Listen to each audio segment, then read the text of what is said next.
नमस्कार दोस्तों, स्वागत है आपका एक बार फिर से हमारे इस नए वीडियो में, जिसमें हम लोग देखने जा रहे हैं क्लास 10th का जो फिजिक्स है यानी भौतिक विज्ञान है, उसके मोस्ट इम्पॉर्टेंट जो एमसीक्यूज हैं उसके बारे में चर्चा करेंगे, जो कि जो एग्जाम होने वाले हैं यूपी बोर्ड के उसके लिए बहुत महत्वपूर्ण है। तो यह प्रीवियस ईयर क्वेश्चंस भी हैं। तो यहाँ पे हम लोग अगर प्रीवियस ईयर क्वेश्चंस को अच्छे से कर लेते हैं तो हमारी संभावना यही होती है कि अधिक से अधिक क्वेश्चन उसी से आ जाते हैं। तो आइए शुरू करते हैं हम लोग अपना पहला प्रश्न। तो पहले प्रश्न में क्या लिखा है देखिएगा। पहले प्रश्न में लिखा है एक गोली दर्पण की फोकस दूरी F और वक्रता त्रिज्या R में अभीष्ट संबंध है। तो कह रहा फोकस दूरी और वक्रता त्रिज्या में क्या संबंध होता है। तो आपको पता है कि F बराबर होता है R/2। F बराबर होता है R/2। तो यहाँ पे आप इस हिसाब से निकालेंगे तो R बराबर क्या आ जाएगा, तो R बराबर आ जाएगा 2F।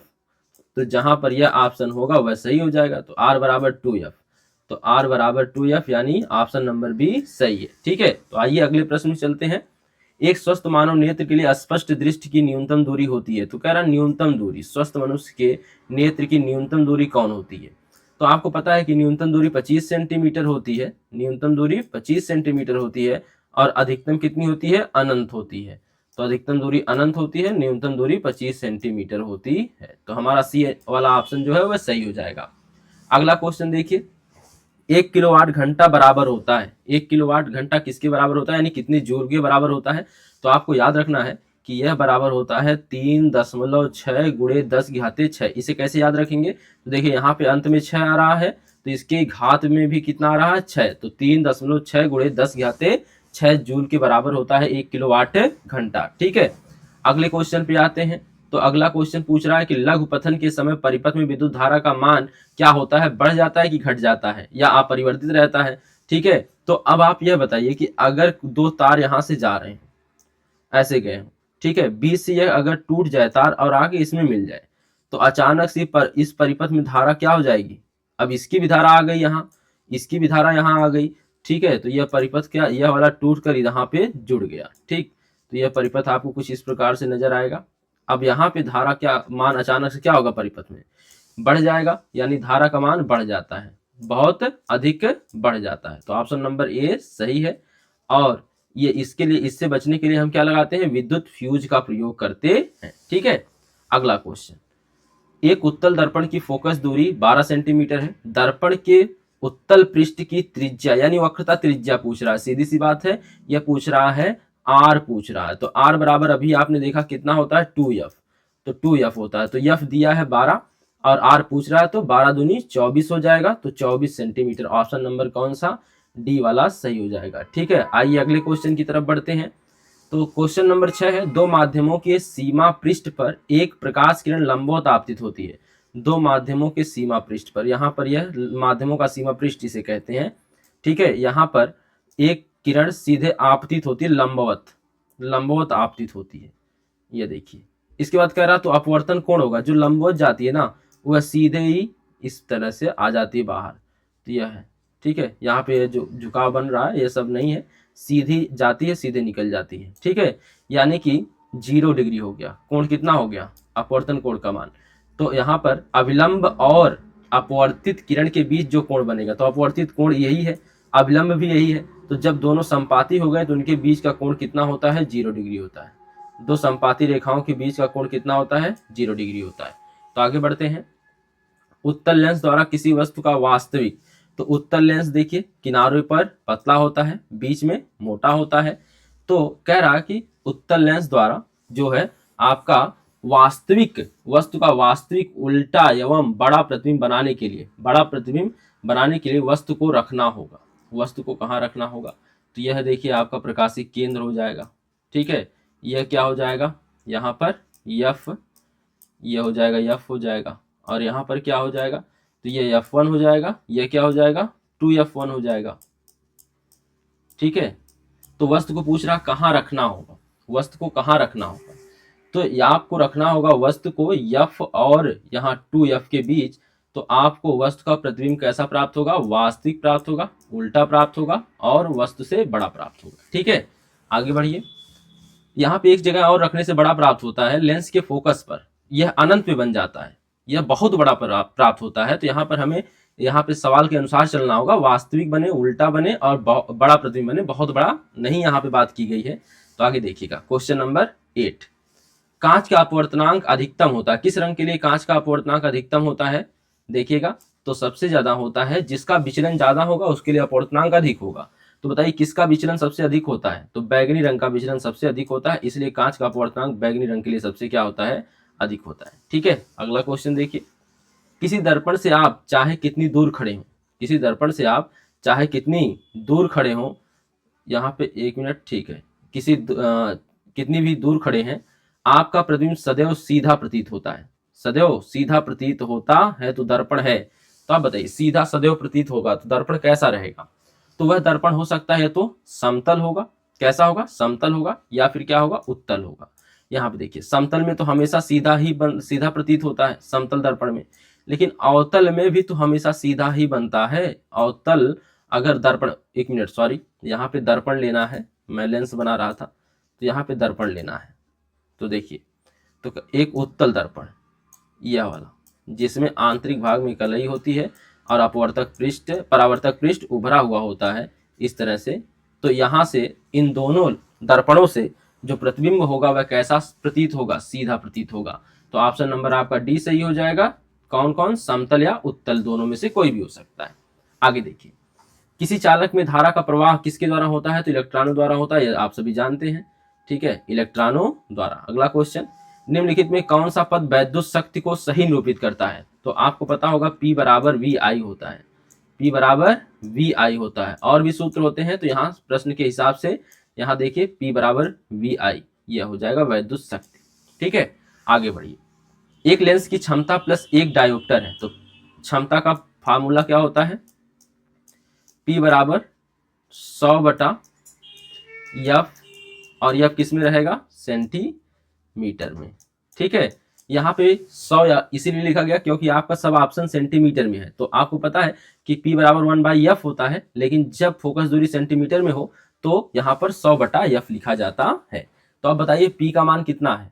P का मान +1 है, तो +1 बराबर कितना हो गया? 100/F सेंटीमीटर में। तो F का मान जो भी आएगा सेंटीमीटर में आएगा, F का 1 में मल्टीप्लाई करिए तो F बराबर हो जाएगा +100 सेंटीमीटर, +100 सेंटीमीटर। तो ऑप्शन नंबर कौन सा सही हो जाएगा?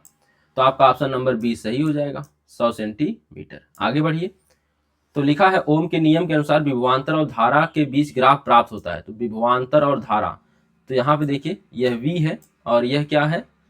I है। तो x अक्ष पे B हो गया और y अक्ष पे क्या हो गया? I हो गया। इसके बीच में जो ग्राफ प्राप्त होता है सरल रेखा, ओम के नियम के अनुसार एक सरल रेखा प्राप्त होती है। ठीक है, तो यह सरल रेखा प्राप्त होता है। ठीक है, अगला क्वेश्चन, अवतल दर्पण द्वारा किसी वस्तु का सीधा, अवतल दर्पण द्वारा, अवतल दर्पण है तो देखिएगा अवतल इस प्रकार से, इधर होती है कलई।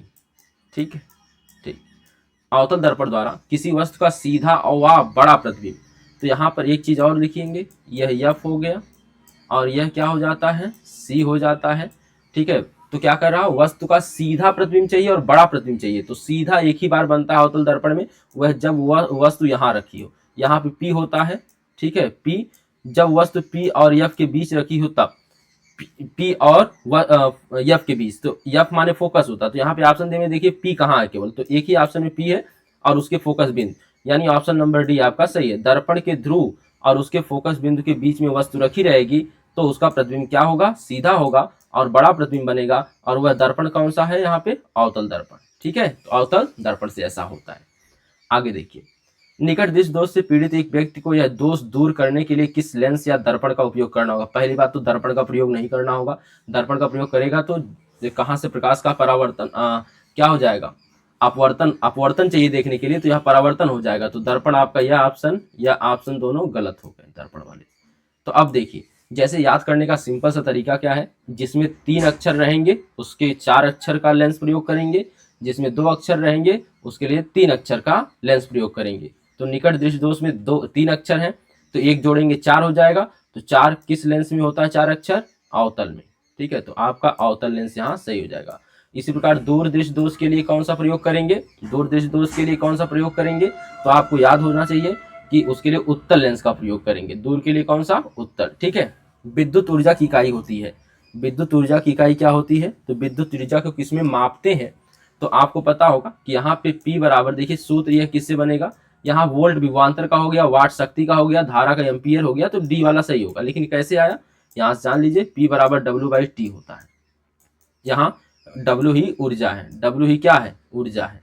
ठीक, तो यहाँ वाट हो गया, यह सेकंड हो गया, तो वाट और सेकंड का गुणा करेंगे तो वाट सेकंड आ जाएगा, तो ये ऑप्शन डी सही हो जाएगा। ठीक है, विद्युत ऊर्जा की इकाई क्या हो गई, वाट सेकंड। अगला क्वेश्चन देखिए, स्थिर चुंबकीय क्षेत्र में, स्थिर चुंबकीय क्षेत्र में ध्रुवों के बीच किसी विद्युत धारावाही चालक पर लगने वाले बल की दिशा को ज्ञात करने के लिए उपयुक्त नियम कौन सा है, उपयुक्त नियम कौन सा है, तो आपको यह याद रखना है कि यह फ्लेमिंग के बाएं हाथ का नियम है, फ्लेमिंग के बाएं हाथ का नियम है। ठीक है, जिसमें 3 अंगुलियां लंबवत रखी जाती हैं, अंगूठा, तर्जनी, मध्यमा। ठीक है, आगे देखिए, यहाँ पे देखिएगा मैंने समय को बचाने के लिए पहले से लिखा हुआ है, तो 200 वाट और 100 वाट बल्ब को यदि 100 वोल्ट पर 200 वोल्ट और 100 वाट बल्ब को यदि 100 वोल्ट पर प्रयोग किया जाए तो बल्ब की शक्ति कितनी होगी। ठीक है, बल्ब की शक्ति कितनी होगी, तो यहाँ देखिएगा P बराबर होता है V²/R, P बराबर होता है V²/R। तो पहले हम बल्ब का प्रतिरोध निकालेंगे, बल्ब का क्या निकालेंगे, प्रतिरोध निकालेंगे। तो प्रतिरोध निकालने के लिए हमने सूत्र लगा लिया P बराबर V²/R। तो यहाँ हमने लिख लिया जो दिया है मान, तो P का मान 100 दिया था, P का मान 100।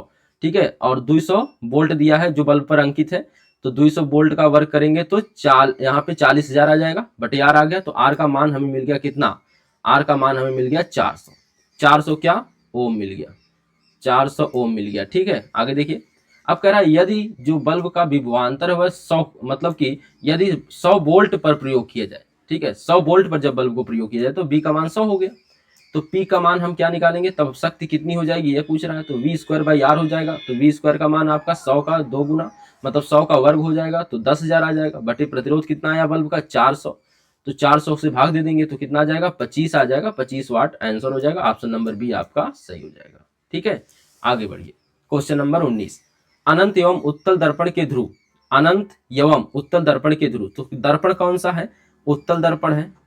ठीक है, तो यहाँ पे यह हो गया उत्तल दर्पण। ठीक, अब यहाँ पे यहाँ कल ही है, आप कर सकते हैं।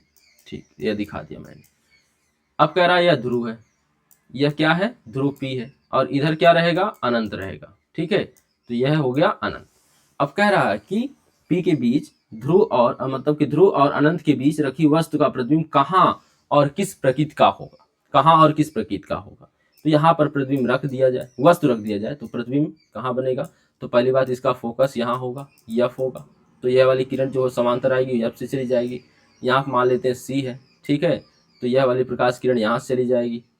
ठीक, इस तरह से इसका प्रतिबिंब यहाँ बनेगा, सीधा बनेगा, आभासी बनेगा, और कैसा बनेगा, छोटा बनेगा। तो दर्पण के पीछे बनेगा, पहली बात ठीक है, P एवं F के बीच बनेगा, P एवं F के बीच बनेगा, यह भी ठीक है, आभासी एवं सीधा होगा, यह भी ठीक है।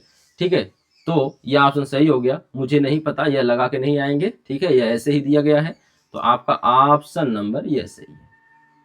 आप सोच रहे होंगे दूसरा वाला भी तो इसी टाइप का है, लेकिन यहाँ पर देखिए दूसरे में क्या लिखा है, सी उल्टा लिखा है, तो उल्टा नहीं प्राप्त होता, सीधा प्राप्त होता है, तो ऑप्शन नंबर इसीलिए कौन सही होगा, ए सही होगा। देखिए आगे देखिए, निर्वात में प्रकाश की चाल इतनी है 3 × 10⁸ मीटर प्रति सेकेंड है, तो कांच जिसका अपवर्तनांक 1.5 है में प्रकाश की चाल होगी, तो n बराबर अपवर्तनांक और चाल में संबंध जो होता है n बराबर C/V होता है। माध्यम में प्रकाश, यहाँ पे निर्वात में प्रकाश की चाल बटे माध्यम में प्रकाश की चाल, तो पूछ रहा है प्रकाश की चाल होगी कांच में होगी। ठीक है, तो निर्वात में आपको पता है, तो पहले अपवर्तनांक कितना है 1.5 है, 1.5 है, और प्रकाश की चाल कितना है 3 × 10⁸ मीटर प्रति सेकेंड, बटे कितना है V, बटे कितना है V, तो यह 1.5 दूना 3 हो जाएगा, यह तो कट गया, 1.5 दूना कितना हो गया 3।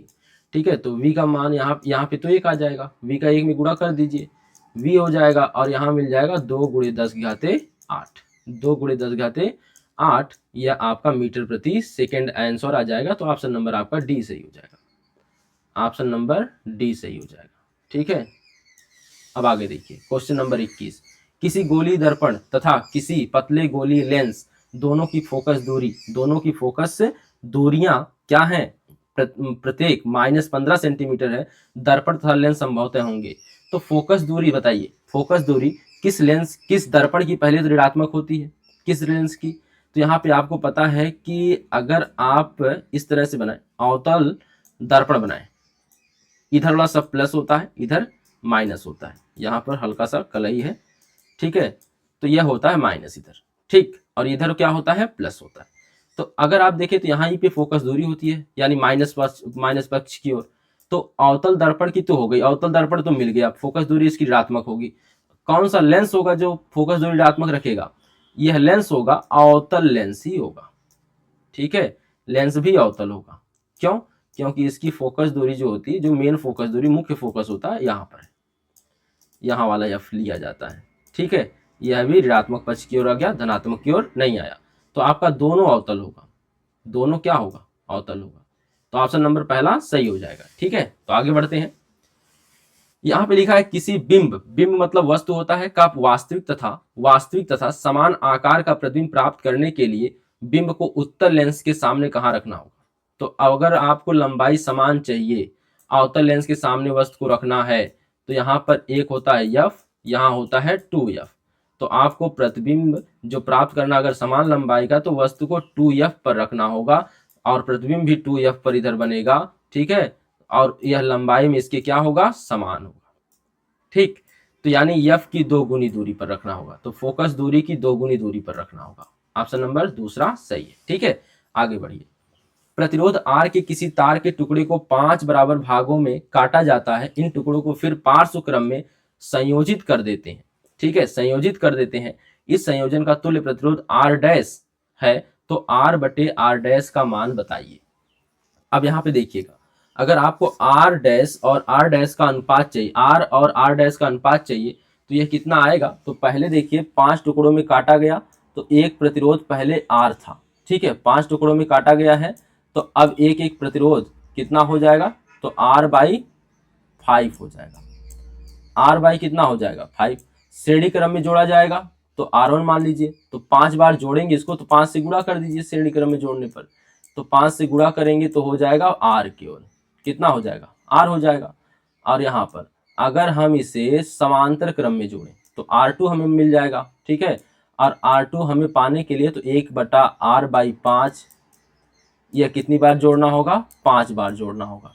फिर उसका उल्टा करना होगा, तो 5 बार जोड़ना है तो आप 5 से कर दीजिए गुणा, 5 से कर दीजिए गुणा, ठीक है। लेकिन यह देखिए R यहाँ नीचे इसके बटे 1 लिख सकते हैं, ठीक है, 5 का गुणा 1 में करिए तो 5, और R का गुणा R 1 में होगा तो R हो जाएगा, गुणे 5 हो जाएगा, तो 5वां 25 बटे R हो जाएगा, 25 बटे कितना हो जाएगा? R, ठीक। तो यह हो गया, उलट दीजिए अब, तो R2 का मान, यानी समांतर क्रम में जोड़ने के बाद यह वाला मान आ जाएगा R/25, R/25 हो जाएगा, ठीक है।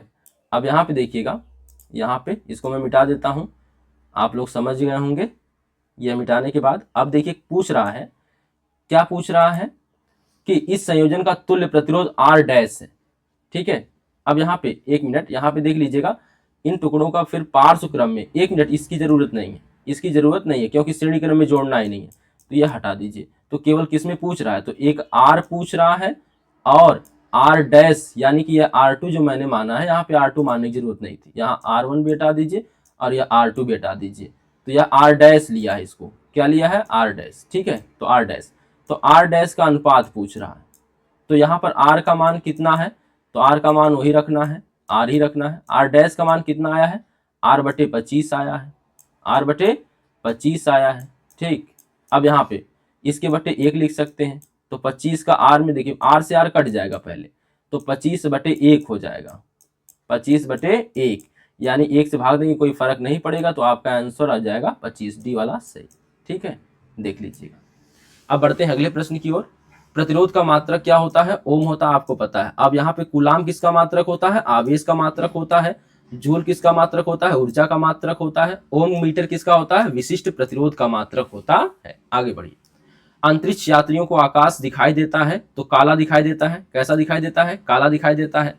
आगे बढ़िए, यहाँ पे देखिएगा 1.5 वोल्ट विद्युत वाहक बल के सेल का आंतरिक प्रतिरोध 3 ओम है, तो सेल से प्राप्त धारा का अधिकतम मान कितना होगा? तो यह इसके लिए सूत्र होता है विद्युत वाहक बल के लिए I बराबर E बटे R। यहाँ पर E होता है विद्युत वाहक बल, जिसका मात्रक यह भी वोल्ट होता है, यह कोई बल नहीं है, विद्युत वाहक बल नाम दिया गया है, यह विभवांतर की तरह ही होता है। ठीक है, तो यहाँ पर E का मान दिया है 1.5 वोल्ट और R का मान दिया है 3 ओम, तो यहाँ पर भाग देंगे तो आ जाएगा 0.5 एम्पियर। 0.5 एम्पियर, यह ऑप्शन आपका तीसरा सही है। ठीक है, आगे देखिए, एक अवतल लेंस की फोकस दूरी कितना है? 5 मीटर है। तो आप यहाँ पे देखिए अवतल लेंस कैसा बनता है, यह इस तरह से होता है और इसकी फोकस दूरी कहाँ होती है? यहाँ पे मुख्य फोकस होता है। तो कह रहा 5 मीटर है। पहली बात यह बताइए कि यह कौनी तरफ आ गया, यानी कि ऋणात्मक पक्ष की ओर गया, यानी फोकस दूरी माइनस है। तो आपका आंसर भी जो है वह किस में आएगा? धनात्मक वाले में आएगा कि माइनस वाले में? तो आपका ऑप्शन एक ही माइनस में दिख भी रहा है, तो ऑप्शन वही सही हो जाएगा। लेकिन फिर भी हल करते हैं, तो यहाँ मीटर में दिया है तो P बराबर क्या लिखेंगे? 1/f। 1/f। ठीक, अब यहाँ पे 1 बटे जो f होगा, f माने कितना? फोकस दूरी 5 मीटर है। अब यहाँ 100 नहीं लिखा है क्योंकि मीटर में दिया है फोकस दूरी, तो यहाँ पर हो जाएगा, अगर 1 में भाग देंगे 5 से 0.5 आ जाएगा। ठीक है, लेकिन आपकी फोकस दूरी माइनस में थी, तो यह इतना माइनस में इतना डायोप्टर आ जाएगा। तो ऑप्शन नंबर केवल दूसरा वाला है जो कि सही है। आगे बढ़ते हैं, आपके घर के टीवी में एक एलईडी इंडिकेटर लगा है। एलईडी क्या लगा है? इंडिकेटर लगा है, और जो 0.75 वोल्ट एवं इतने मिली एम्पियर, देखिए एम्पियर नहीं लिखा है, मिली एम्पियर लिखा है, तो इसको अगर हम एम्पियर में बदलें तो यह क्या हो जाएगा? तो 0.1 एम्पियर हो जाएगा। 0.1 एम्पियर हो जाएगा। तो I का मान दिया है और V का मान दिया है, पूछ रहा है इसकी शक्ति क्या होगी? तो P बराबर VI होता है। P बराबर कितना होता है? VI होता है। तो मान रख लीजिए, V का मान कितना है? 0.75 और यहाँ पे 0.1 हो गया, तो आपका हो जाएगा यह तो 75 तो आएगा ही आएगा, लेकिन 3 अंक पे दशमलव लगाना है, एक यहाँ का, 2 का यहाँ का, और यहाँ पे आ जाएगा गुणा करने से, यहाँ पे देखिएगा यह दशमलव लग गया, यह 0.075 वाट आएगा। ठीक है, लेकिन अगर हम इसे लिखना चाहें तो हम लिख सकते हैं 75 मिली वाट। ठीक है, 75 मिली वाट। ये देखिए मिली वाट कहीं पे है, ये सब मिली वाट लिखा है ना, मेगावाट नहीं है, मिली वाट है। तो यहाँ पे आपका 75 मिली वाट कहाँ पे है? तो पहला ऑप्शन है, तो यह वाला ऑप्शन आपका सही हो जाएगा। ठीक है, आगे बढ़ते हैं। तो एक अवतल लेंस द्वारा किसी वस्तु का बना प्रतिबिंब होता है। एक अवतल लेंस द्वारा किसी वस्तु का बना प्रतिबिंब होता है। तो सबसे पहले अवतल लेंस कैसा होता है यह बताइए। अवतल लेंस चाहिए हमको, तो इस तरह से होता है। अवतल लेंस से हमेशा जो प्रतिबिंब बनता है वह होता है आभासी। कैसा बनता है? आभासी बनता है। और कैसा बनता है? आभासी प्रतिबिंब हमेशा सीधा होता है, तो यह हो गया सीधा हो गया, तो सीधा हो गया, आभासी हो गया। और कैसा रहेगा? और कैसा रहेगा? छोटा बनता है। कैसा बनता है? छोटा बनता है। याद रखें, बड़ा नहीं बनता है, छोटा बनता है। तो आपका ऑप्शन नंबर देखिए आभासी है, पहला तो गलत हो जाएगा क्योंकि इसमें उल्टा लिखा है। यह भी देखिए उल्टा लिखा है, यह भी गलत हो गया। सीधा लिखा है यहाँ, लेकिन आभासी देखिए यह भी दोनों जगह ठीक है, लेकिन यहाँ बड़ा लिखा तो यह गलत हो गया। तो यह आए वाला जो छोटा लिखा वह सही हो जाएगा। तो ऑप्शन नंबर आपका तीसरा जो हो गया वह सही हो गया। ठीक है, आगे देखिए, दूरदृष्टि दोष के कारण वस्तु का प्रतिबिंब कहाँ बनता है? तो दूरदृष्टि दोष के कारण जो प्रतिबिंब आपका, यह मान लेते हैं नेत्र है। ठीक है, यह रेटिना से दूर चला जाता है, रेटिना से आगे चला जाता है, तो रेटिना के आगे बनता है, पीछे नहीं बनता है। यहाँ पे अच्छा एक मिनट, रेटिना के आगे और पीछे में समझ लीजिए, रेटिना के पीछे बनता है, आगे वाला हिस्सा यह कहलाएगा। ठीक है, यह वाला हिस्सा रेटिना के पीछे कहलाएगा। तो रेटिना के आगे नहीं, रेटिना कहाँ बनता है? पीछे बनता है, तो रेटिना के पीछे बनता है। यह वाला ऑप्शन आपका जो सी है यानी तीसरा है, सही हो जाएगा। आगे देखिए, दो चालक तार जिनके पदार्थ लंबाई व्यास समान है किसी विद्युत परिपथ में पहले श्रेणी क्रम में फिर समांतर क्रम में संयोजित किए जाते हैं। श्रेणी क्रम तथा समांतर क्रम में संयोजन में उत्पन्न ऊष्मा का अनुपात बताइए। ठीक है, तो श्रेणी क्रम में जब संयोजन किया गया तो मान लेते हैं इनका प्रतिरोध जो है R है, तो श्रेणी क्रम में, क्योंकि कह रहा ना समान लंबाई समान व्यास है। ठीक है, तो अब इन्हें समान, सब कुछ समान है, तो प्रतिरोध भी क्या हो जाएगा? समान हो जाएगा। अब इसके बाद क्या कह रहा? तो कह रहा कि श्रेणी क्रम में संयोजित करने पर तो और उसके बाद समांतर क्रम में संयोजित करने पर फिर श्रेणी और समांतर क्रम में विभिन्न जो उत्पन्न उष्माएं हैं उनका अनुपात बताइए। तो पहले इसका तुल्य प्रतिरोध श्रेणी में कितना होगा 2R, और समांतर में करेंगे तो R/2 आएगा। तो H1/H2 जो होता है R2/R1 के बराबर होता है। ठीक है, H1/H2 यानी उष्माओं का अनुपात प्रतिरोधों के जो मतलब होता है व्युत्क्रमों के अनुपात के बराबर होता है। तो यहाँ पे व्युत्क्रमों के अनुपात के बराबर करेंगे तो R2/R1 आ जाएगा। ठीक है, तो यहाँ पे हो गया, यह R से कट गया, मान रखेंगे दोनों का R1 और R2 का। तो पहले R2 का ऊपर R/2 और R1 का नीचे आ गया 2R, तो R से कट गया 1/4 आ गया आपका आंसर। तो 1/4 मतलब यहाँ पे दूसरा ऑप्शन सही। ठीक है, आगे बढ़ते हैं। बिजली के बल्ब का तंत्र जो फिलामेंट होता है वो बना होता है टंगस्टन का बना होता है। किसका बना होता है? टंगस्टन का। ठीक है, आगे बढ़िए। तो यहाँ पे देखिएगा अगला सवाल जो है आपका सवाल नंबर 33, एक लेंस के सामने रखी किसी वस्तु का प्रतिबिंब उसी लेंस से वस्तु की अपेक्षा तिगुनी दूरी पर बनता है, प्रतिबिंब का आवर्धन कितना होगा? तो जितनी दूरी बनेगा ना आवर्धन उतना होता है। तो कितना होता है? 3 होगा। आगे बढ़िए। एक विद्युत परिपथ में बहने वाली विद्युत धारा का मात्रक होता है एम्पियर होता है, सभी जानते हैं। वाट किसका? शक्ति का। ओम किसका? प्रतिरोध का। वोल्ट किसका? विभवांतर का। आगे बढ़िए। परिवर्तनशील चुंबकीय क्षेत्र के कारण किसी चालक में उत्पन्न प्रेरित विद्युत धारा की दिशा आकलन के लिए निम्नलिखित में से कौन सा नियम अपनाते हैं? तो दाहिने हाथ का नियम। तो फ्लेमिंग के दाएं हाथ का नियम। फ्लेमिंग के किस हाथ का नियम? दाएं हाथ का नियम का इस्तेमाल करेंगे। आगे देखिए। उत्तल दर्पण से प्रतिबिंब सदैव बनता है। तो उत्तल दर्पण देखिए, उत्तल दर्पण यह होता है उभरा हुआ पृष्ठ वाला उत्तल दर्पण। इससे प्रतिबिंब बनता है कैसा, कहाँ बनता है यह पूछ रहा है। यहाँ फोकस दूरी हो गई, ठीक है, और यहाँ हो गया P, इसी के बीच में हमेशा आपको इसका प्रतिबिंब मिलेगा। तो P और F के बीच, यानी कि ध्रुव और फोकस के बीच बनता है। ध्रुव और फोकस के बीच बनता है। आगे देखिए। जब प्रकाश किरण एक माध्यम से दूसरे माध्यम में जाने पर अभिलंब से दूर हटती है, यानी कि आपका अगर यह देखिए यहाँ पे अपवर्तन की घटना हो रही है यहाँ पर, तो यह मान लेते हैं अभिलंब से दूर हटने की घटना हो रही है। इस तरह से आया, अभिलंब से दूर हट गया। तो अभिलंब से दूर कब हटता है? जब वह सघन से, ये देखिए सघन माध्यम मैंने बना दिया, यह सघन से जब विरल माध्यम में जाएगा तब यह अभिलंब से क्या हटेगा? दूर हटेगा। सघन से विरल में जाने पर, तो सघन माध्यम से विरल माध्यम में जाती है। ठीक है, आगे देखिए। एक उत्तल लेंस की फोकस दूरी 15 सेमी है, इससे 30 सेमी की दूरी पर स्थित वस्तु का प्रतिबिंब। अच्छा ये बताइए, तो 15 सेमी अगर फोकस दूरी है लेंस की, तो वक्रता त्रिज्या मतलब लगभग इसकी 2 गुनी दूरी हो जा रही है। वक्रता त्रिज्या पर जा रहा है तो 30 सेंटीमीटर। तो वक्रता त्रिज्या पर रखी वस्तु का प्रतिबिंब कहाँ बनता है? द्वितीय वक्रता त्रिज्या पर बनता है, यानी जहां पर है 30 सेंटीमीटर की ही दूरी पर बनेगा। और उत्तल लेंस है तो उल्टा बनेगा, और क्या बनेगा? सीधा उल्टा बनेगा और वास्तविक बनेगा। तो उल्टा वास्तविक देखिए कहाँ कहाँ है? वास्तविक है, उल्टा है, वस्तु के आकार का है, और उतनी ही दूरी पर बनेगा जितनी दूरी पर रखा है। तो यह पहला ही ऑप्शन आपका सही हो जाएगा। ठीक है, दूसरा ऑप्शन क्यों गलत है? क्योंकि यहाँ वस्तु के आकार का है, उल्टा है, वास्तविक है, 30 सेमी की दूरी।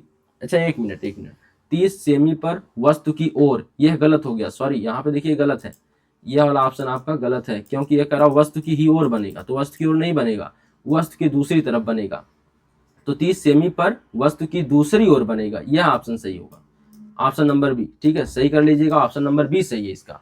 ठीक है, पहला गलत है क्योंकि यह कह रहा वस्तु की ओर ही बनेगा। इसके बाद देखिए यह वाला ऑप्शन क्यों गलत है? वास्तविक उल्टा वस्तु के आकार का। तो यहाँ पे यह भी ठीक तो कह रहा था, लेकिन यहाँ 15 सेंटीमीटर पे आ गया, यह भी 15 सेंटीमीटर पे। तो यह ऑप्शन दोनों क्या हो गए? गलत हो गए। अगला प्रश्न देखिए। जब श्वेत प्रकाश एक प्रिज्म से गुजरता है तो निर्गत प्रकाश में प्रिज्म के आधार से दूरस्थ प्रकाश का रंग कौन सा होता है? दूरस्थ कौन होता है? तो आधार से तो सबसे नीचे बैगनी होता है, सबसे ऊपर कौन होता है? लाल होता है। तो रेड जो होता है सबसे दूर होता है, आधार से दूर सबसे कौन होता है? रेड होता है, लाल होता है। ठीक है, जैसे यह प्रकाश गिरा यहाँ से, फिर ऐसे ऐसे धीरे धीरे सबसे लास्ट में कौन मिल जाता है? रेड मिल जाता है। तो सबसे दूरस्थ कौन हो जाएगा? लाल हो जाएगा। ठीक है, आगे देखिए। तो 7 रंगों में विभक्त होता है, इसी घटना को क्या कहते हैं? प्रकाश का यहाँ पे जो है आपको सब क्या कहते हैं? इसको प्रिज्म से वर्ण विक्षेपण की घटना कहते हैं, वर्ण विक्षेपण की घटना कहते हैं। ठीक है, आगे देखिए। अब यहाँ पे देखिएगा, एम्पियर सेकंड किसका मात्रक है? एम्पियर सेकंड किसका मात्रक है? आवेश का मात्रक है। किसका मात्रक है? आवेश का। कैसे पता चला? Q बराबर क्या होता है? IT। Q बराबर क्या होता है? IT होता है। तो आई का मात्रक एम्पियर, टी का मात्रक सेकेंड, तो क्यू बराबर आई टी मतलब हो गया आवेश का मात्रक। आगे देखिए, एक सेल से R1 तथा R2 दो प्रतिरोधों के दो तार समांतर क्रम में जोड़े जाते हैं। यदि उनमें प्रवाहित धाराएं क्रमशः I1 I2 एवं प्रति सेकंड उत्पन्न उष्माएं क्रमशः H1 H2 हो तो उष्माओं का अनुपात क्या होगा? तो यह याद कर लीजिए, R2 बटे, यहाँ पे पहला ऑप्शन सही है, H1 बटे H2 बराबर R2 बटे R1। ठीक है, यह वाला ऑप्शन आप रट्टा मार लीजिए। ठीक है, ध्यान दीजिएगा। अब आगे प्रश्न, चुंबकीय क्षेत्र की तीव्रता का मात्रक क्या होता है? तो न्यूटन प्रति एम्पियर मीटर होता है। तो न्यूटन प्रति एम्पियर मीटर होता है, न्यूटन प्रति एम्पियर मीटर होता है, या वेबर प्रति मीटर स्क्वायर भी इसी को कहते हैं। आगे देखिए, किसी वस्तु का आभासी एवं आकार में बड़ा प्रतिबिंब बनाने के लिए कौन से दर्पण का प्रयोग करना चाहिए? तो यहाँ पे पूछ रहा दर्पण का प्रयोग करना चाहिए, तो कैसा चाहिए? आभासी चाहिए, आकार में बड़ा चाहिए। तो यहाँ पे एक चीज बताइए, अगर हम उत्तल दर्पण का प्रयोग करते हैं, प्रतिबिंब यहाँ बनता है और छोटा बनता है कि नहीं? सीधा तो बनता है, आभासी भी बनता है, लेकिन हमेशा इसमें छोटा बनेगा। तो अवतल का नहीं प्रयोग करेंगे, उत्तल का नहीं प्रयोग करेंगे, उत्तल का नहीं प्रयोग करेंगे, लेकिन हम लोग किसका प्रयोग कर सकते हैं? जो अवतल दर्पण होता है उसमें एक स्थिति ऐसी आती है, जो लास्ट वाली स्थिति आती है, जहां पर जिसमें वस्तु कहाँ रखी जाती है? यहाँ पर देखिएगा, यहाँ पर P है और यहाँ पर क्या हो जाएगा आपका? यहाँ पर F, ठीक, यहाँ पर P। जब वस्तु यहाँ पर रख दी जाए, तो इसका प्रतिबिंब इधर कहीं बनता है, सीधा बनता है, वस्तु से बड़ा बनता है, और आभासी भी होता है। क्या होता है? आभासी होता है। ये कटा कटा हम दर्शा देते हैं, आभासी भी होता है। ठीक है, तो आभासी होने के कारण यहाँ पे बड़ा भी है, आभासी भी है, तो किस लेंस से, किस दर्पण से बना है? तो यह बना है अवतल दर्पण से। तो उत्तर आपका हो जाएगा बी वाला, अवतल दर्पण। ठीक है, तो आगे देखिएगा। अब देखिएगा आगे, अगला प्रश्न है हमारे पास 43 हो गया हमारा, 44 है, किसी वस्तु का आभासी एवं आकार में बड़ा प्रतिबिंब बनाने के लिए कौन से लेंस का प्रयोग करना होगा? तो अब पूछ रहा लेंस, तो अवतल लेंस जो होता है उससे हमेशा छोटा प्रतिबिंब बनता है, और लेकिन उत्तल लेंस जो है उसमें एक स्थिति ऐसी आती है, वही सी, यहाँ देखिए प्रकाशिक केंद्र हो गया, यहाँ F हो गया। ठीक है, जब इसके बीच में वस्तु कहीं रख दी जाती है तो इसका प्रतिबिंब कहाँ बनता है? तो यहाँ कहीं बनता है, सीधा बन जाता है। क्या बन जाता है? सीधा बन जाता है। ठीक है, तो यह कौन सी स्थिति हो गई? छठवीं स्थिति है आपकी, किस लेंस की? उत्तल लेंस की। तो यहाँ पर आपका उत्तल लेंस सही हो जाएगा, ऑप्शन नंबर ए सही हो गया। ठीक है, आगे बढ़िए। आकाश के नीले रंग दिखने का कारण होता है, आकाश का नीला रंग जो दिखाई देता है वह क्या, किसके कारण होता है? प्रकीर्णन के कारण। ठीक है, तो आपको पता है कि नीले रंग का प्रकीर्णन सबसे ज्यादा होता है, इसलिए आकाश का रंग नीला दिखाई देता है। अगला प्रश्न 46, यदि तीन विभिन्न मानों के प्रतिरोधों को श्रेणी क्रम में संयोजित किया जाए यानी जोड़ा जाए, तो उन सभी में निश्चित रूप से एक ही मान होगा। अब श्रेणी क्रम में अगर प्रतिरोधों का श्रेणी क्रम संयोजन किया जाए तो इसमें किसका मान नहीं बदलता है? आपको पता है कि नारी जब तक एक रहेगी तब तक धारा का मान नहीं बदलेगा, तो धारा का मान नहीं बदलता है। प्रत्येक प्रतिरोध के सिरों के बीच विभवांतर का, गलत। ठीक है, उत्पन्न होने वाली उष्मा का, गलत। प्रवाहित होने वाली विद्युत धारा का, यह सही हो गया, ऑप्शन नंबर आपका सी, यह ऑप्शन नंबर सी सही हो गया। ठीक है, अब अगले प्रश्न की ओर 47, जो किसी विद्युत परिपथ में किसी प्रतिरोध के सिरों के बीच विभवांतर की इकाई होती है। तो आपसे सीधा पूछ रहा है कि विभवांतर का मात्रक बताइए। तो विभवांतर का मात्रक वोल्ट होता है। क्या होता है? ओम प्रतिरोध का, एम्पियर धारा का, वाट किसका? शक्ति का। एक चुंबकीय क्षेत्र में क्षेत्र के लंबवत स्थित विद्युत धारावाही चालक पर लगने वाली बल की दिशा जो होती है वह क्या होती है? तो इन दोनों के समांतर होती है। आप यह ऑप्शन देख लेंगे। ठीक है, तो अब देखिए, यानी चुंबकीय क्षेत्र की दिशा के समांतर लंबवत होती है, इन दोनों के दिशाओं के लंबवत होती है, सॉरी समांतर मैंने बोल दिया, तो लंबवत होती है। ठीक है, धारा की दिशा के और चुंबकीय क्षेत्र की दिशा के लंबवत होती है। आगे देखिए, किसी अवतल दर्पण पर आपतित प्रकाश किरण दर्पण से परावर्तन के उपरांत अपने ही मार्ग से वापस आ जाती है। यह किरण मुख्य अक्ष पर प्रतिच्छेद करती है। अवतल दर्पण है। ठीक है, अब देखिए, प्रकाश किरण यहाँ पे तो P हो जाएगा, यहाँ क्या हो जाएगा? यहाँ F हो जाएगा, यहाँ C हो जाएगा। तो यहाँ से जो प्रकाश किरण जाती है ना, वह उसी मार्ग पर वापस लौट जाती है, यह आपको पता है। यह देखिए, यहाँ पे टकराई जाएगी और फिर इसी पे वापस लौट जाएगी, कोई विक्षेप नहीं होता इसमें। तो यह पूछ रहा है कि यह किरण मुख्य अक्ष पर परिच्छेदन करती है किस बिंदु को, तो आपको पता चल गया ना, सी पर करती है, तो वक्रता केंद्र पर। कहां पर करती है? वक्रता केंद्र पर। आगे देखिए क्वेश्चन नंबर 50, नेत्र लेंस की फोकस दूरी में परिवर्तन किया जाता है, तो नेत्र लेंस की फोकस दूरी को घटाने बढ़ाने का काम कौन करता है? पक्षमाभि मांसपेशियां करती हैं, रट लीजिएगा, यहाँ पे पक्षमाभि मांसपेशियां करती है। आगे देखिए क्वेश्चन नंबर 51, किसी विद्युत बल्ब पर 440 वाट और 220 वोल्ट अंकित है, बल्ब के फिलामेंट का प्रतिरोध कितना होगा? तो P बराबर V²/R से लगा सकते हैं। तो P का मान 440 दिया है और क्या दिया है? V का मान दिया है 220, तो 220 इंटू 220 हमने कर दिया, यानी V²/R। या R पूछ रहा है तो R यहाँ पे कट के सब कुछ यहाँ पे तो 1 हो गया है, तो R का 1 में गुणा करेंगे तो क्या आएगा? R आएगा। और यहाँ पे क्या बचा है? 110। तो R का मान कितना आ गया? 110, तो डी वाला ऑप्शन सही हो गया, 110 ओम। 110 ओम। क्वेश्चन नंबर 52, देखिए इसको मिलाना है, कौन किसका प्रतीक है। तो सबसे पहले आप बताइए, जब एक यहाँ पर दो लाइनें खींची हो तो आपका 1 मिनट पेन चेंज करने दीजिएगा, ठीक है। अब यहाँ देखिए, 1 मिनट, अब हम लोग यह देखते हैं, ठीक। देखिएगा यहाँ इसे सेल से दर्शाते, यह सेल है, यह क्या है? सेल है, ठीक है। अब देखिए यह क्रॉस है, तारों का क्या है? क्रॉसिंग, तो हो गया यह यहाँ पहला। अब यह अमीटर है, यह हो गया आपका चौथे पे, ठीक है, यह हो गया। और यह देखिए क्या है? यह प्रतिवर्ती प्रतिरोध है, यह हो गया आपका प्रतिवर्ती प्रतिरोध, ठीक। अब बताइए कौन सा ऑप्शन सही हो जाएगा इसके आधार पर। तो यहाँ पे हम देखेंगे ए का किससे मिलान हुआ है? तो ए का मिलान हुआ 3 से, तो कहाँ कहाँ? ए 3 पर है, तो ए पर देखिए 3 नहीं है, तो पहला ऑप्शन गलत हो गया। फिर बी किससे मिला है? बी मिला है हमारा 4 से, तो देखिए पहले में 4 है, बाकी और किसी में 4 नहीं है, यानी कि ऑप्शन नंबर ए केवल आपको सही दिख जाएगा, ठीक है। ऑप्शन नंबर ए केवल आपको क्या दिख जाएगा? सही दिख जाएगा, बाकी क्या हो जाएगा? गलत हो जाएगा, ठीक है। तो क्योंकि हमें दूसरे पर क्या चाहिए? 4 चाहिए, दूसरे पर क्या चाहिए? 4 चाहिए, ठीक है। तो दूसरे पर 4 केवल एक जगह है। आगे बढ़ते हैं क्वेश्चन नंबर 53 पर, किसी धारावाही परिचालिका को स्वतंत्रता पूर्वक लटकाने पर सदैव स्थिर होती है।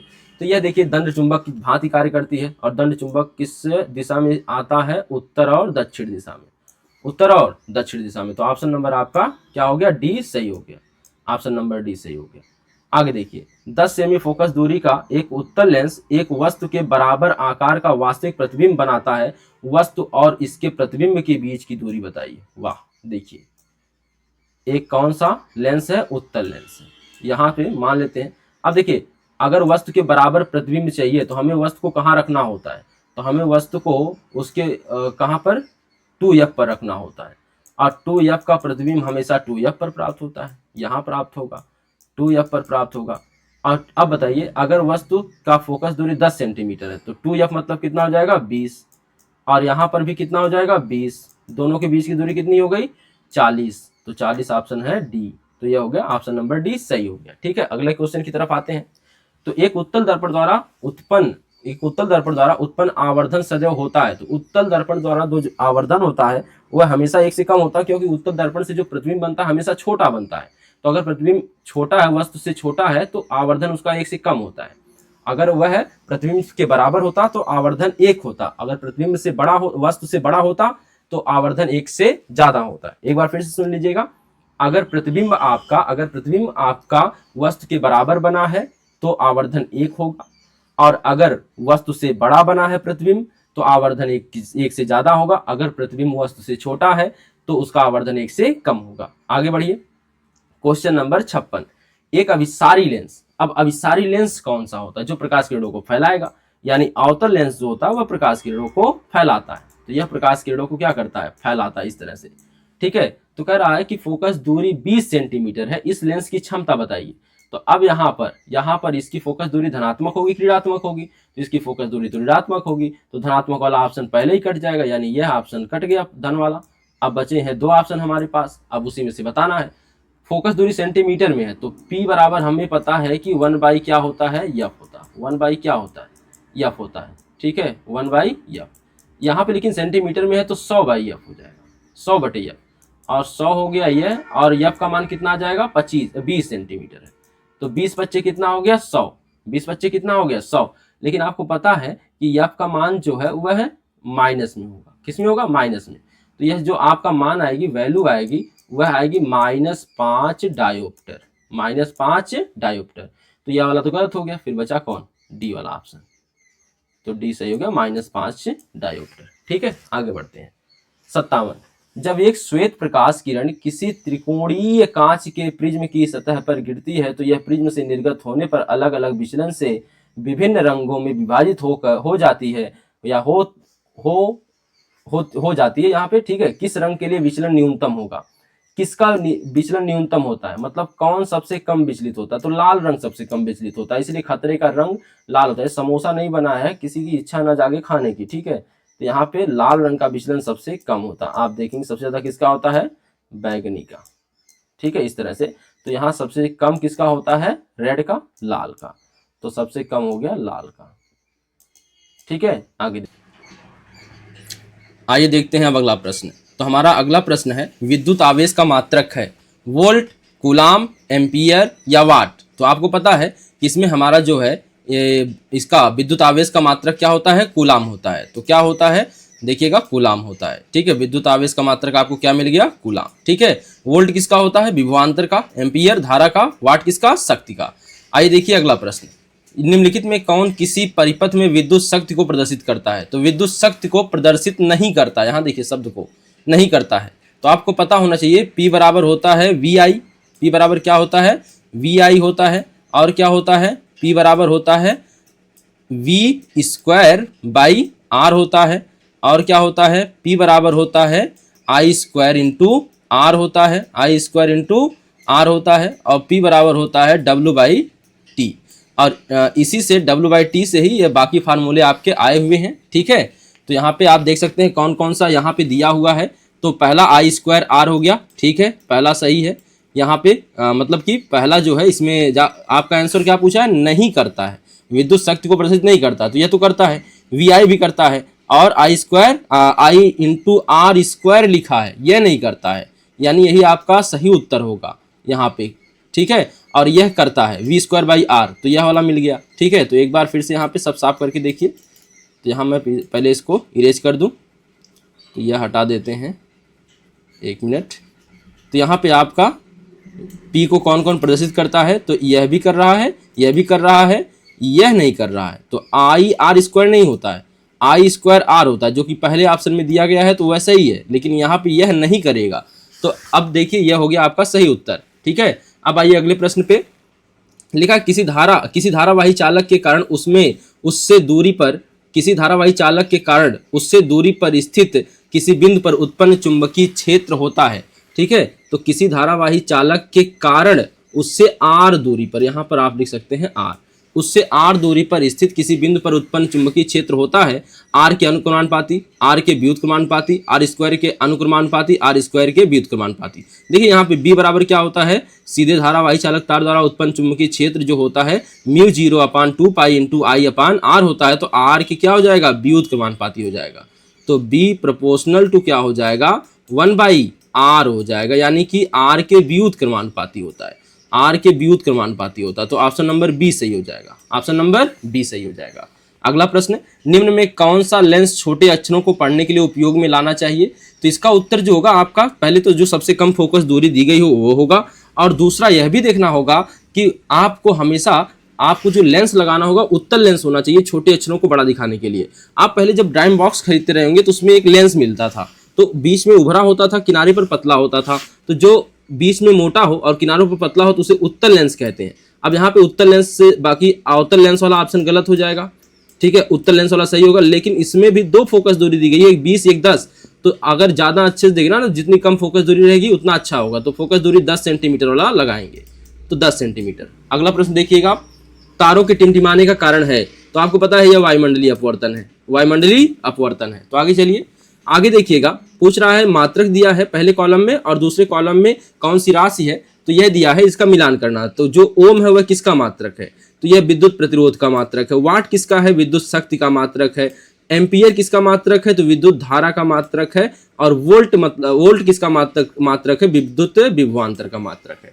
ठीक है, अब सबसे पहले देखिए डी का 4 ही हो रहा है, यानी कि चौथा जो है चौथे में मिल रहा है, डी वाला 4 पे। तो देखिए डी में यह वाला तीसरे पे मिल रहा है, यह दूसरे पे मिल रहा है, तो केवल 2 ऑप्शन अब हमारे पास बचे हैं, ये कि ए वाला एक डी वाला। तो आप बताइए कौन सा लगा दिया जाए। अब यहाँ पे बताइएगा कि जो आपका ऑप्शन है यहाँ पे ओम यानी दूसरा चाहिए हमको, पहले पे दूसरा चाहिए, यहाँ पे पहले पे दूसरा है, यहाँ पे भी पहले दूसरा है, तो बी पे चलिए। वाट पे विद्युत शक्ति है, वाट मतलब कि दूसरे पे विद्युत शक्ति है, यानी दूसरे पे तीसरा है, यहाँ दूसरे पे यानी बी पे तीसरा है, यहाँ बी पे पहला है, तो ये तो ऑप्शन गलत हो गया, यानी ये वाला ऑप्शन ये वाला सही हो जाएगा। ठीक, ये वाला ऑप्शन आपका सही हो गया। ठीक है, अब बढ़ते हैं अगले प्रश्न की ओर। तो हमारा 64 प्रश्न है, देखिए क्या है, उत्तल दर्पण द्वारा यहाँ देखिए इस प्रकार। ठीक है, ये प्रश्न एक आध जरूर पूछेगा, दर्पण या लेंस से प्रतिबिंब कहाँ, अगर ऐसा है तो ऐसा होगा, ये सब। ठीक है, उत्तल दर्पण द्वारा अनंत पर स्थित वस्तु का प्रतिबिंब कहाँ बनता है? तो मुख्य फोकस पर बनता है, पहली बात। ठीक है, फोकस पर बनता है। अब यहाँ पे ना दर्पण कौन सा है? उत्तल दर्पण है, तो उत्तल दर्पण से प्रतिबिंब बहुत छोटा बनेगा, यहाँ पे आभासी बनेगा, तो छोटा और आभासी रहेगा, छोटा और क्या रहेगा? आभासी रहेगा। ठीक है, अब आगे बढ़िए। अब यहाँ पे लिखा R व 2R प्रतिरोधों के 2 तारों के पहले श्रेणी क्रम में, यानी R और 2R प्रतिरोधों के 2 तारों को पहले श्रेणी क्रम में जोड़ा जाता है। तो श्रेणी क्रम में जोड़ेंगे 2 और R मिलकर यहाँ 3 ओम हो जाएगा। देखिए श्रेणी क्रम में संयोजित करने पर 3R हो जाएगा।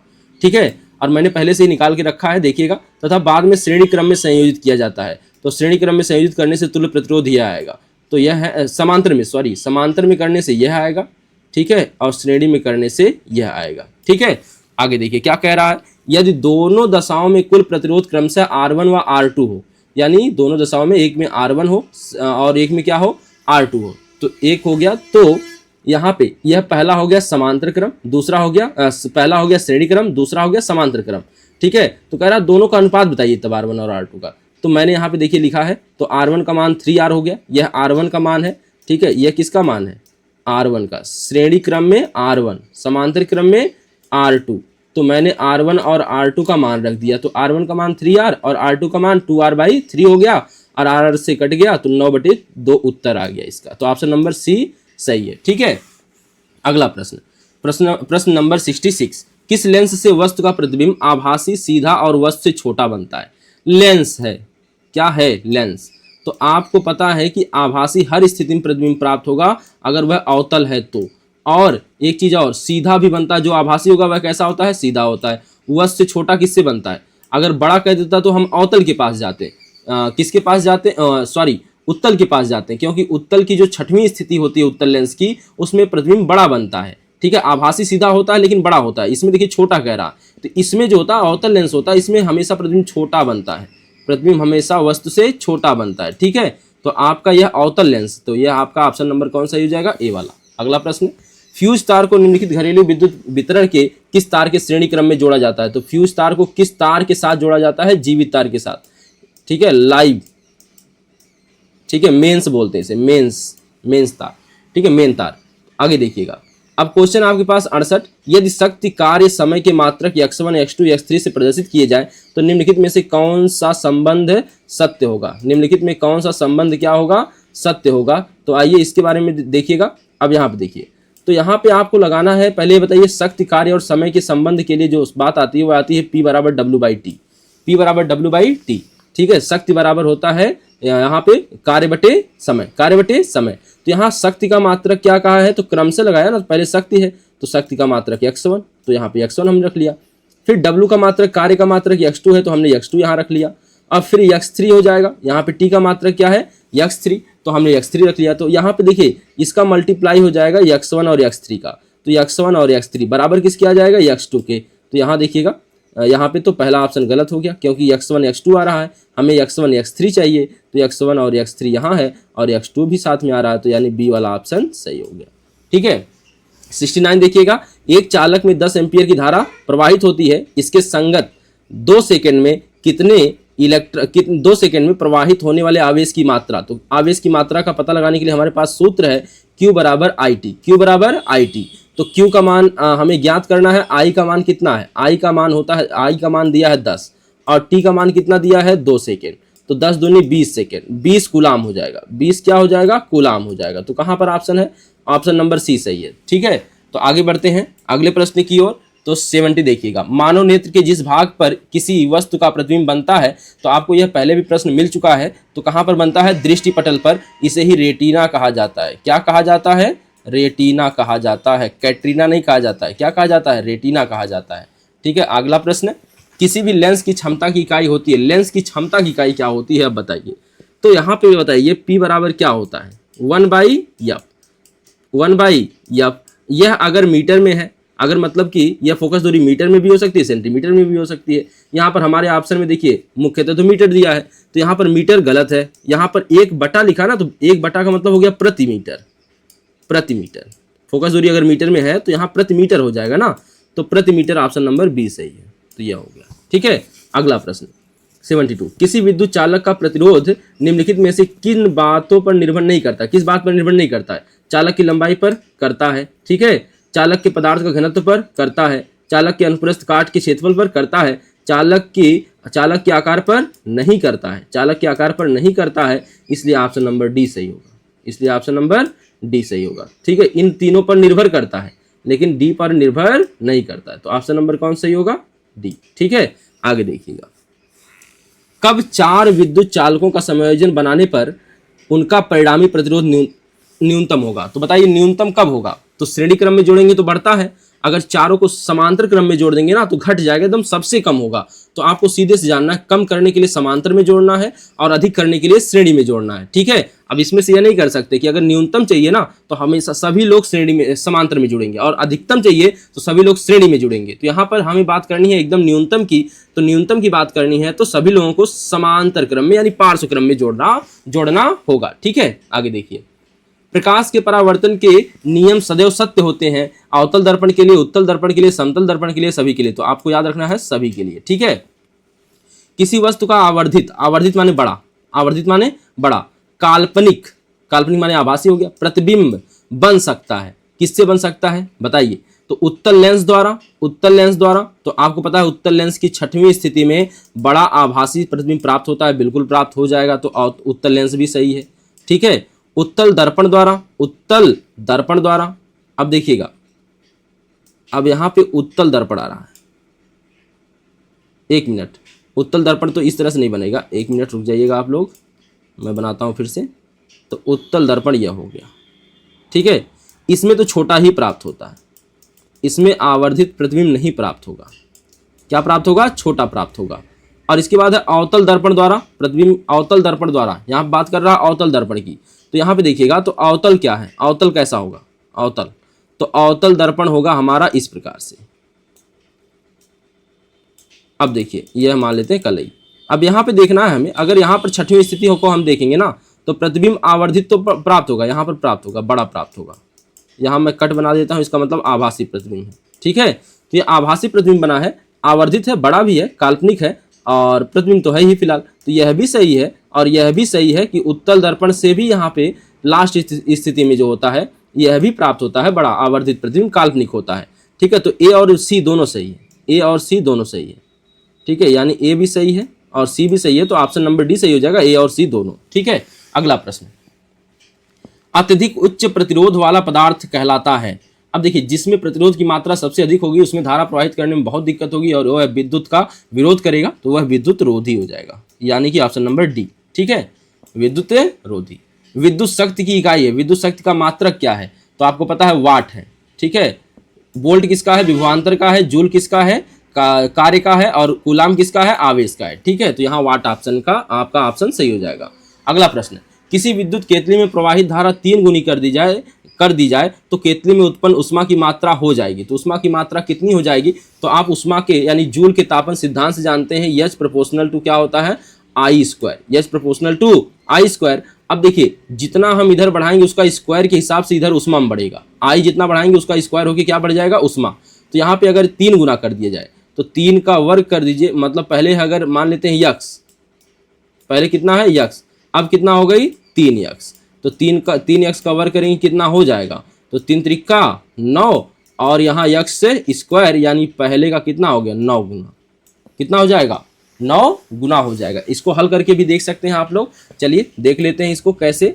तो यहाँ पे आपको पता होना चाहिए कि अब हम जो पढ़ रहे हैं धीरे धीरे, यहाँ पे हम इसको लिख सकते हैं H1/H2, ठीक है, H1/H2 बराबर I1 I2 स्क्वायर, ठीक है। अब H1 और H2 की हमें बात करनी है, तो H1 ही रह गया, H2 भी रह गया। अब यहाँ पर I1 का मान जो हमें दिया है, मान लेते हैं I1 का मान x है, तो I2 कह रहा है कि धारा 3 गुनी कर दी जाए, तो 3x कर दी जाए, ठीक है, 3x। यहाँ पे x का स्क्वायर होगा ना, यहाँ पे I1 का स्क्वायर मतलब x का स्क्वायर। और यहाँ नीचे अगर हम बात करें तो इसका 3 गुना कर दिया जाता है पहले का, तो यहाँ पर 3 गुना करेंगे तो 3x हो जाएगा, और 3x का वर्ग करना है तो 9x स्क्वायर, ठीक है। तो यहाँ पर स्क्वायर वाला भाग, x स्क्वायर वाला भाग कट गया, तो H1/H2 बराबर क्या मिल गया, 1/9, यानी अगर 1 का गुणा H2 में कर देंगे तो H2 हो जाएगा, क्या हो जाएगा, H2 हो जाएगा। और यह 9 का H1 में कर देंगे तो 9H1 हो जाएगा, यानी कि जो उष्मा है वह पहले की 9 गुना हो गई। कितनी हो गई, 9 गुनी। तो ऑप्शन नंबर क्या हो गया, सी वाला सही हो गया, ठीक है। आगे देखिए, एक व्यक्ति दूर स्थित वस्तुओं को स्पष्ट रूप से देखने में असमर्थ है, यानी दूर की वस्तु उसे दिखाई नहीं देती है स्पष्ट, और नजदीक की देती हैं अस्पष्ट। तो जो दिखाई देता है स्पष्ट वही दोष होता है, तो दूर की नहीं दिखाई दे रही हैं, नजदीक की दे रही हैं। यह निकट है, यहां मान लेते हैं, और यह क्या है, दूर है, ठीक है। तो निकट की स्पष्ट दिखाई दे रही है, कह रहा दूर देखने में असमर्थ है, तो दूर वाला दिखाई नहीं दे रहा, लेकिन निकट स्पष्ट दिखाई दे रहा, तो जो दिखाई देगा स्पष्ट वही दोष होगा, तो निकट दृष्टि दोष होगा इसमें, ठीक है, निकट दृष्टि दोष। अगला देखिए, एक प्रकाश किरण किसी लेंस के भीतर स्थित बिंदु से बिना किसी विचलन के गुजर जाती हुई बिंदु लेंस का होगा, आप जानते हैं प्रकाशिक केंद्र होगा, ठीक है। क्या होगा, प्रकाशिक केंद्र। आगे देखिएगा, एक प्रकाश किरण अवतल दर्पण की वक्रता केंद्र से होते हुए दर्पण के पृष्ठ पर, यहां पर लिखा है दर्पण के पृष्ठ पर, ठीक है, दर्पण के पृष्ठ पर आपतित होती है परावर्तन कोण का मान। तो यहां पर देखिए, यह एक अवतल दर्पण है। अब यहाँ पे कोई प्रकाश, मान लेते हैं यहाँ पर क्या है, वक्रता केंद्र, यहाँ से जो प्रकाश किरण जाती है वह सीधे उसी मार्ग पर लौट जाती है। तो परावर्तन तो हुआ ही नहीं ना, परावर्तन नहीं हुआ। जब परावर्तन नहीं हुआ तो आपको क्या समझ में आया, परावर्तन कोण कितना तब होगा, 0 होगा। जब कुछ हुआ ही नहीं तो परावर्तन कोण कितना होगा, 0 होगा, ठीक है। यानी परावर्तन हुआ है, लेकिन जो परावर्तन हुआ उसी रास्ते पे हो गया जिसपे प्रकाश किरण आई थी, तो 0 अंश हो गया। डेविएशन कितना हो गया, 0 अंश। अगला प्रश्न, एक सामान्य आंख वाला व्यक्ति किसी वस्तु को सुस्पष्ट रूप से देख सकता है यदि, यहाँ यदि है, ठीक है, क्या है, यदि वस्तु की दूरी आंख से, अब बताइए अगर आपकी आंख में कोई खराबी नहीं है तो आप कहाँ तक देख पाएंगे, तो आप 25 से ज़्यादा और अनंत के बीच तक की। तो निकट बिंदु कितना होता है, 25, और दूर बिंदु कितना होता है, अनंत। तो इसके बीच में वस्तु कहीं भी होगी आप देख पाएंगे। तो 25 सेंटीमीटर से लेके अनंत तक, 25 सेंटीमीटर से लेके अनंत तक, ठीक है। अगला प्रश्न, किसी परिपथ में लगे विभवांतर को स्थिर रखते हुए परिपथ के प्रतिरोध को तिगुना कर दिया जाता है, परिपथ में धारा हो जाएगी। तो बताइए, विभवांतर, प्रतिरोध और धारा में ओम का नियम लगता है, R बराबर V बटे I। तो यहाँ पे हमें कह रहा विभवांतर स्थिर रखना, तो विभवांतर को छोड़ दीजिए, तो R प्रोपोर्शनल हो जाएगा 1/I के, यानी R व्युत्क्रमानुपाती है धारा के। तो इसे हम अपने रूप में, अपने हल के रूप में जब कन्वर्ट करेंगे तो R1/R2 बराबर हो जाएगा I2/I1, ठीक है, I2/I1।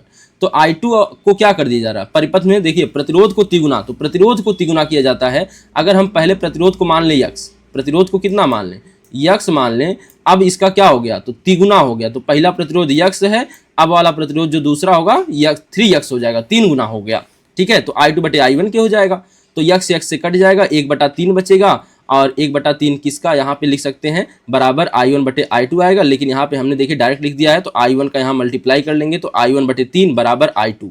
तो I2 पहले धारा की कितना हो गई, 3 मतलब 1/3 हो गई, पहले धारा की तिहाई हो गई, तो यानी 1/3 बोलेंगे इसे, क्या बोलेंगे, 1/3। तो ऑप्शन नंबर डी सही है। अगला प्रश्न, किसी विद्युत परिपथ में 2 ओम, 4 ओम, 6 ओम के 3 प्रतिरोध श्रेणी क्रम में जुड़े हैं।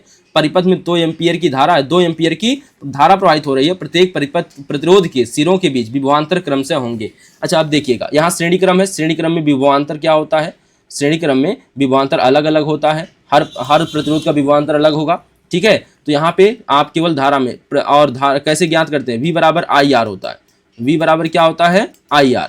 अगर हमें पहले प्रतिरोध के लिए चाहिए, धारा देखिए सब में समान होगी, ठीक है। तो 2 एम्पियर की धारा है, तो पहला प्रतिरोध 2 है, तो यहाँ पे देखिएगा 2 और 2 4 हो जाएगा, तो यहाँ पे 4 ओम, फिर 2 4 दूनी 8 हो जाएगा और 4 6 दूनी 12 हो जाएगा। तो जिसमें 4 8 और 12 रहेगा वही सही होगा। तो 4 8 12 पहला ये ऑप्शन सही है, क्योंकि पहला आएगा यहाँ पे देखिएगा IR, तो IR फिर IR, एक बार इसमें गुणा, एक बार इसमें गुणा, एक बार इसमें गुणा, ठीक है।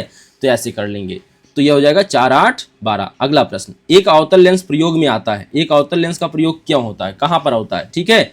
तो अवतल लेंस का प्रयोग आवर्धन लेंस के रूप में, अवतल लेंस का प्रयोग देखिए उत्तल लेंस का आवर्धक लेंस के रूप में, यानी बड़ा करने के लिए, मैग्निफिकेशन करने के लिए।